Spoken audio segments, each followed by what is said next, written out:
Muito boa noite para você, meu querido, minha querida, que está nos assistindo novamente. É um prazer ter você conosco. E é um prazer também estar aqui com a Esther Prado, a psicóloga que está aqui nesta noite para tirar a sua dúvida. Boa noite, Esther. Deus abençoe você estar aqui. Para mim é um imenso prazer estar com vocês. Viu? Muito obrigado por esse convite. Amém. Estou muito feliz de estar com você. Amém, minha querida. E vamos à pergunta. Isso é o mais importante, Esther. É a pergunta para tirar dúvida. Vamos lá, Esther. Quais os sinais de que uma criança precisa fazer terapia? Olha, Yolanda, normalmente este chamado vem da escola ou dos próprios pais. Certo. Ao perceber que a criança não está feliz e que apresenta alguma dificuldade em seu comportamento, em seu desenvolvimento, ou em se relacionar com as outras crianças, ou com o seu mundo, aí, neste caso, o psicólogo deve ser procurado.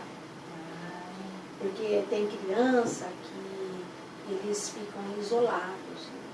Na escola. Normalmente fica isolada, e as outras crianças não entendem isso. Né? Às vezes as outras crianças põem apelido, rotula, né? E a criança sofre. Então, quando os pais ou a professora percebe, aí logo... Que ele está assim isolado, que ele está sentando lá na última carteira, que geralmente acontece isso, né? Ela fica sentadinha, também, fica lá no distante fundo, das outras crianças. Aí larga tudo, não quer comer. Isso. Tem criança que não quer comer, né? Quer dizer, já é um sinal que ela precisa de estar fazendo uma terapia. Sim. Essa criança precisa ser trabalhada, Certo. a autoestima dela, tem que ver se a dificuldade dela está sendo dentro da sua casa, como geralmente é o que ocorre. Então, aí nós precisamos estar sempre trabalhando psicológico, emocional desta criança. Entendi. É só mais ou menos esses tipos de sinais que já pode fazer com que a professora ou a mãe, a família também... Tem outros sinais também, outros. quando a criança também é um pouco agressiva, que às vezes morde outra criança, empurra, não consegue ter paciência. Então, tem vários... Quer dizer, diversos sinaizinhos. Sim, a criança ela apresenta vários sintomas que dá para a escola perceber. E os pais também. Os pais também, que ela está tendo um comportamento inadequado. Que não é normal. Tudo que é fora do normal precisa de ajuda. Então tá certo. É uma coisa que é interessante, porque todo mundo sabe, né, Esther, qual é o nosso comportamento na família e na sociedade. Sim. Então, às vezes, a mãe, às vezes, ou até a professora, pode achar que aquele comportamento é normal, mas às vezes está extrapolando, está sendo diferente. Então, tá aí a dica, né, para você... Uma coisa que muitas vezes os psicólogos ficam indignados é que, às vezes, os próprios pais, a família, reforça o comportamento da criança ser medrosa, ou agressiva, ou mal criada. Sim. Então a gente precisa às vezes trabalhar não só com as crianças, em geral. Às vezes a gente tem que trabalhar com os pais. Quando eu sou assim chamada para trabalhar com alguma criança de escola, o que eu tenho percebido que o problema às vezes não está na criança. Às vezes está até nos pais. Geralmente é nos pais. Olha que coisa.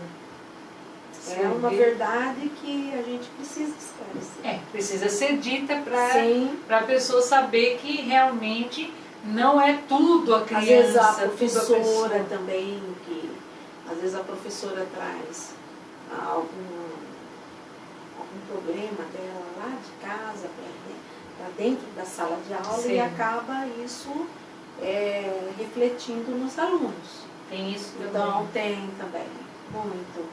Quer dizer, é uma coisa que tem que saber direitinho. A gente precisa trabalhar também as professoras, conversar, né, dialogar. Teve um caso, não sei se dá tempo. Pode falar. Eu posso falar. Pode. Teve um caso com um aluninho que a professora, a própria mãe, não tinha mais tolerância para estar nas reuniões, quando ela era chamada, nas reuniões de pais e mestres. Sim. Porque reclamavam tanto do filhinho dela que ela tinha vergonha diante dos outros pais. Aí ela pagava para mim ir lá naquelas reuniões. Aí eu comecei a ir nas reuniões, conversava com as professoras, com a diretora e tal. E eu sei que assim, elas começaram a entender esse menino de uma forma tão bonita que ele começou assim, ter um relacionamento melhor com os alunos, com a professora, com a diretora. E o que aconteceu? Quando foi lá um belo dia, escolheram ele para ser o representante da sala. Ai, que gracinha. Depois teve foi o pessoal de uma escola aqui muito conceituada aqui de Marília, da cidade de Marília, e depois teve teve assim uma vaga para trabalhar na biblioteca. Precisaria de 2 alunos, melhores alunos da escola, para estarem trabalhando, serem escolhidos para trabalhar na biblioteca da escola. Olha. E ele foi um dos escolhidos. Eu imaginei. Né? Porque ele começou a ser um menino muito atencioso, muito dado. Quer dizer, ele mudou, né? Ele acabou sendo uma pessoa querida. Olha. Uma pessoa que antes era rejeitada, era assim, ninguém gostava do comportamento dele porque ele era realmente agressivo. Sim. Ele era assim, gritava. Mas depois que ele foi trabalhado com as terapias de autoajuda, ele mudou completamente o comportamento dele. Que graça. Então isso por isso que eu falo para você que é importante as terapias de autoajuda, que a pessoa vai se desintoxicando, vai tirando aqueles sentimentos de revolta, aqueles sentimentos de rejeição, e vai trabalhando dentro dele internamente a autoaceitação. As coisas bonitas que estão dentro dele. As coisas bonitas que estão dentro dele, os valores aí que ele não fora, vê, né? Que ele não está enxergando, que ele vê só nas outras crianças. Sim. E ele começa a ver nele. Tá vendo que bonito? Então isso é muito bom. Quando a autoestima vai para cima, aí vai pra cima, tudo melhora. Com certeza, que maravilha, né? Muito legal. Isso é muito importante, tá vendo? Às vezes a gente está aqui nesse bate-papo aqui, nós estamos fazendo essa pergunta, e quantas pessoas que não vai serem abençoadas, né? Sim. Quantas pessoas que estão vendo, assistindo aqui o programa e que vão ser abençoadas por uma perguntinha que já está esclarecendo várias dúvidas. Então é muito bom. E agora vamos para outra. Vamos para outra pergunta aqui. Eu estou colocando tanta coisa aqui para a Esther. A Esther está só carregada de pergunta, mas glória a Deus. Outra pergunta. O que é ludoterapia? Você sabe? Ela vai falar. A ludoterapia, o que é a ludoterapia? Eu vou falar de uma forma assim, bem simples, para que você entenda melhor. Sim. Eu vou procurar ser mais clara possível. É bom. A criança, ela tem uma maneira muito especial de se expressar e faz isto através do brincar. Que coisa, brincando. É brincando. Que você vai ver. Brincando, ela expõe os seus sentimentos e vivência, seus medos, suas angústias. Que coisa. E assimilando o mundo que está em volta dela. Olha que interessante. Então, Interessante através do mesmo. brinquedo, a criança Ela expõe tudo. consegue comunicar. A terapia, ela caracteriza-se por uma profunda aceitação da criança. Sejam quais forem os sentimentos e as necessidades que ela vem apresentando. Então, o terapeuta, ele oferece um espaço seguro e acolhedor para que ela desenvolva o seu potencial intelectual, emocional, criativo. Olha, E que ele elabore os seus medos e os seus conflitos. você vê. Então, através da ludoterapia, nós podemos assim conhecer melhor a linguagem da criança. Por isso que tem muitos psicólogos que têm salas assim cheias de brinquedos, de Isso. coisas para escrever, de lousa, de tanta Interessante que coisa. muitos pais acham que falar, o psicólogo vai brincar com o filho. Isso aí eu faço com ele lá em casa. É, Só que é uma brincadeira diferente. O psicólogo faz e fica uma brincadeira, mas com Observando. avaliação. Aí que né? Pegando Diferente. cada ponto do conflito da criança para que possa trabalhar em cima disso. Sim, não é como a mãe vê lá a criança cheia de brinquedo, caixa para lá, caixa para cá e pensa que o filho está ali, né, só brincando, achando que ele só está brincando, mas às vezes ali naquela brincadeira é onde pode ter uma coisinha Com certeza. ali escondida, Tem. né? Sempre É isso. tem. Que é onde que o psicólogo trabalha nessa parte que ela está brincando ali, ele está analisando. Esses pontinhos do conflito da criança Sim. servem como se fosse ferramenta para nós trabalharmos depois com a criança. Até em desenho também, por exemplo, uma criança, Sim. ela coloca lá no caderno dela Nós chamamos o pai, a mãe, o esse filho. aí nós chamamos de teste desiderativo. Olha, Que é quando a criança vai desenhando a família, desenha a figura humana, Sim. o retrato dela, da casa dela como da está. casa dela. Olha, nós É lindo conseguimos detectar tudo. Tudo, né? Tudo. A criança põe lá, vamos supor, um sol na família ali, é uma coisa. Se a pessoa se a criança vai lá e desenha uma nuvem preta lá, Sim. é alguma coisa que está Com acontecendo. certeza. Ou a Só mãe pelos brava. traços que a criança vai fazer, se for um traço muito forte, a gente já começa a perceber, né, a Tem algum agressividade, problema. a revolta, entendeu? Sim. O mal-estar da criança. Se ela bate numa boneca. Se ela desenha muito fraquinho, a gente já sabe. Essa criança tem dificuldade de espaço, de autoaceitação. Que coisa. Então, por um desenho também. a gente consegue detectar, assim, Várias muitas coisas. né?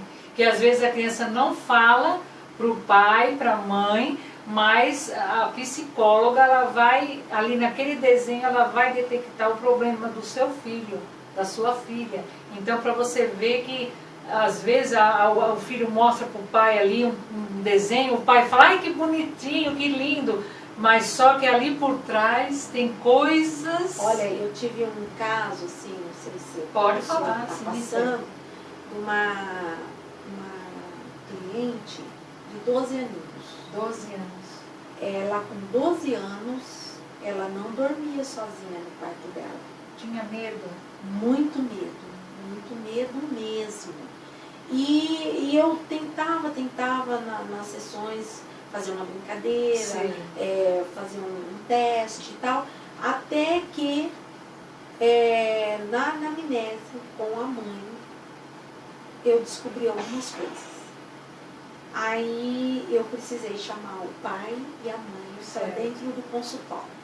E ali nós conversando, eu falei aquilo que eu percebi dos pontos de conflito desta criança. E o pai de imediato não aceitou muito não. Mas aí eu fui trabalhando com ele, porque o que acontecia? Às vezes ele, para brincar, nem era verdade. A criança, a minha paciente estava ali fazendo a tarefa, ele ia do lado de fora e ficava jogando pedrinha nela. Que coisa. Para assustar ela. Olha. Às vezes ela ia no banheiro ou ia lá fora na área de serviço buscar alguma coisa. Quando ela vinha, ele assustava, a irmã dela assustava ela. Então ela vivia em pânico. Que coisa. Aí... Mas também esse pai tinha que ser tratado, não é verdade? Sim, para fazer um negócio mas desse. para ele, na mente dele, ele estava fazendo uma coisa legal. Como se fosse uma brincadeira. Brincando com a filha. Só que e ela se divertia. Ele, a esposa, a outra filha mais jovem, se divertia, porque ela assustava muito. Tadinha. Então aquilo fazia com que eles riam, brincavam, mas estavam fazendo a filha sofrer. Olha que coisa. E tá através vendo? de um uma brincadeira, da gente conversar, conscientizar a família e tal, eles foram diminuindo, foram parando mesmo com isso. O que aconteceu? Ela voltou a dormir no quarto sozinha, até mesmo com a luz apagada. Tá vendo? Acabou o medo, acabou todo o problema. Então, questões assim de coisas mínimas, pequenas, né? Mudanças de comportamento, porque a psicologia fala assim que comportamento gera comportamento. A partir do momento que o pai e a mãe tomou consciência, mudou o comportamento, automaticamente ela foi mudando também o seu comportamento. Com certeza, vai melhorando. E ela foi ficando motivada, ela foi ficando mais animada, ela foi ficando mais tranquila. E isso fez ela ser uma adolescente mais feliz. Graças a Deus. Então foi muito bom, foi um resultado muito legal também. É muito bom, né, ter esses resultados no consultório. Que Graças maravilha. a Deus. Isso é muito importante. Então, meu querido e minha querida, se você tem alguma dúvida também a respeito até disso que nós comentamos, às vezes você tem alguma dúvida aí, alguma pessoa na família, é verdade, que tem alguma dificuldade, pode estar mandando até a sua mesmo pergunta. Um filho seu. Verdade, até mesmo um filho. Então você pode estar mandando aqui a sua pergunta, que a Esther estará respondendo do jeito que ela respondeu aqui essa pergunta, que foi muito boa, o que é ludoterapia. Muito interessante, é uma pergunta muito interessante também, eu gostei de saber, não sabia o que era isso. E eu também aqui estou aprendendo bastante coisa com essas psicólogas, com essas pessoas que estão aqui nos ajudando aqui a fazer esse programa. E você também vai estar sempre nos ajudando, mandando a sua pergunta, não é verdade? Então que Deus abençoe você e uma boa noite, Esther, para você também, para você, meu querido, minha querida. E no próximo programa estaremos aqui com mais perguntas muito interessantes para você. Eu agradeço você por estar aí nos ouvindo, viu? Espero ser clara. Se você tiver dúvida, a gente esclarece também. Amém. Obrigada, Yolanda. Boa noite. Boa noite, minha querida, e boa noite a todos, a você.